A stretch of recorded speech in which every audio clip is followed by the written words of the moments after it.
اهلا وسهلا بحضراتكم.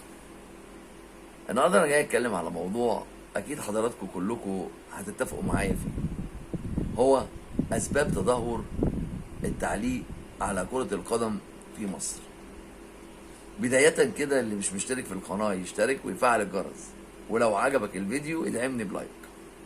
الله يرحمك يا كابتن محمد لطيف. الراجل ده كان معروف ان هو راجل زملكاوي جدا جدا جدا، ومعروف انتمائه الشديد لنادي الزمالك، لكن عمره في يوم ما ظلم النادي الاهلي، ولا جه على النادي الاهلي، ولا تجنى على النادي الاهلي، سواء في التعليق على الماتش او لو احد البرامج مستضيفاه. الراجل ده كان عامل حاله كده فيها رقي وشياكه للتعليق على كره القدم، رغم ان كان معاه كوكبه من المعلقين: كابتن علي زيور، كابتن حسين مطهور، كابتن عفت، كابتن حمولي، كابتن حماد امام، وكتير بقى مش هقعد اعد يعني. فكل مدرسه من التعليق الرياضي دي كانت ممتعه. وجي بعد كده كابتن محمود بكر وكابتن الجويني، ووراهم جه بعد كده امتعنا برضو الكابتن ميمي الشربيني يعني اخر عنقود مهارات المعلقين. الراجل ده كان يعني ليه تعليقاته: لقاء السحاب، كرة من عابرات القارات، اخر عنقود مهارات، اكسترا مهارات يا ابني. كان كل هدف كده بيعمل له قصه وحدوته.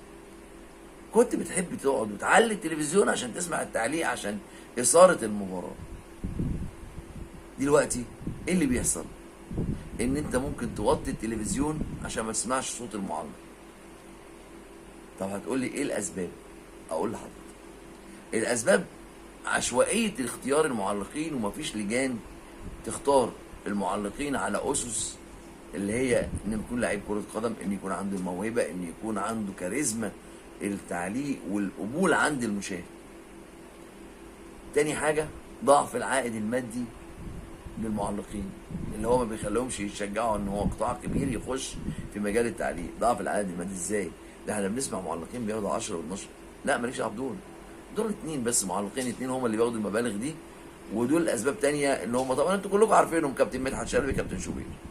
دول بيعملوا استوديوهات تحليليه وقصص برامج وحاجات تانية خالص، يعني عندهم حاجات تانية خالص غير التعليق الرياضي. يعني انا بتكلم عن المعلقين اللي هم متفرغين للتعليق الرياضي. فالعائد المادي بيخلي اللي متجه للتعليم ما يتجهش، يعني اللي يروح للتعليم يبقى عدد قليل جدا، فعشان كده ما بيفرزش عدد كبير من الموهوبين في التعليم الرياضي. واحدهم برضو بيبرر، من المعلقين دول بيبرر اللي هو سبب التدهور الحاله دي، ان هو بيعلق على الدوري المصري بس. نعم، هو كابتن لطيف كان بيعلق على الدوري الانجليزي ولا الدوري الاسباني؟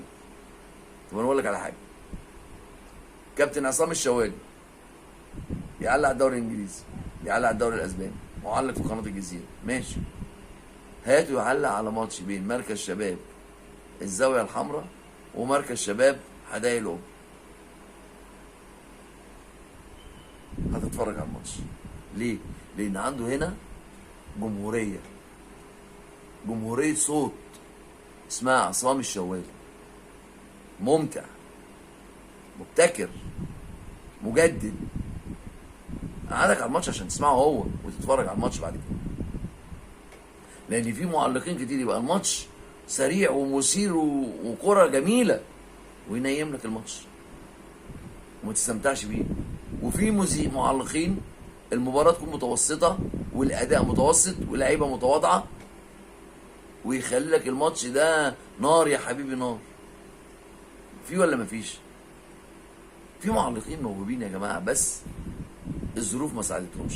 يعني في معلق موهوب انا بحترمه جدا، هو كابتن محمد عفيفي.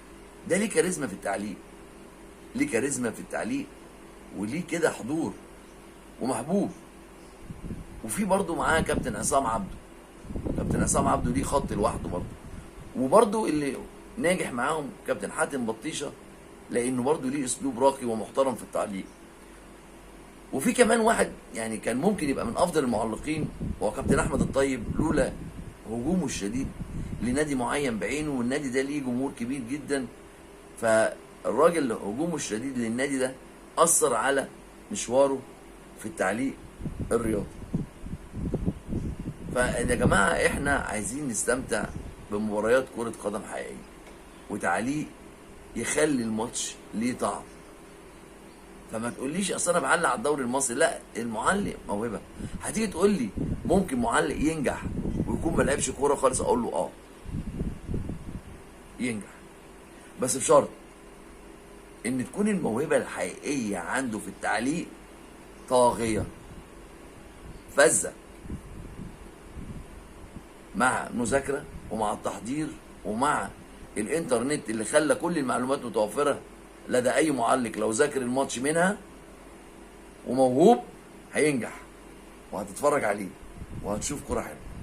انا ليا نداء بقى للهيئة الوطنية للاعلام والسادة المسؤولين عن اختيار المعلقين، يا ريت تعملوا لجنة اختبارات للمعلقين، ويكون على اساسها مفيش محسوبية، مفيش لون تيشيرت، مفيش،